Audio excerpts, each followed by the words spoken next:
Two-factor authentication not working on Investingcom App Fix. If you're trying to log into your Investingcom app and your two-factor authentication isn't working, you're not alone. This is one of the most frequent issues users face, but the surprising truth is, it's usually a simple fix. Start by checking your device's time and date settings. Go to your phone settings and make sure Set Automatically is enabled. Two-factor authentication codes rely on precise timing, and even a few seconds of difference can make your code invalid. Next, open your App Store and look for updates to the Investingcom app.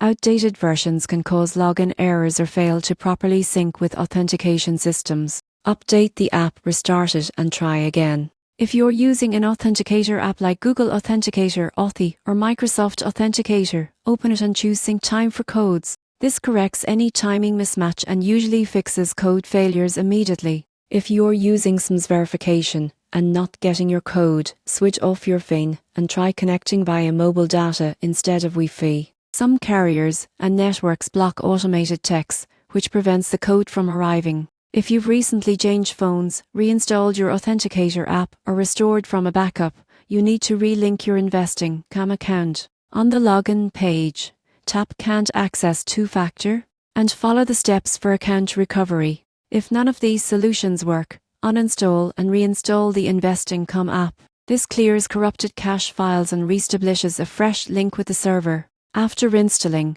re-enable two-factor authentication for added protection. Once everything's synced, your two-factor authentication should function correctly again. Keeping this feature active is essential. It protects your trading activity, watch lists, and personal data from unauthorized access, giving you peace of mind every time you log in.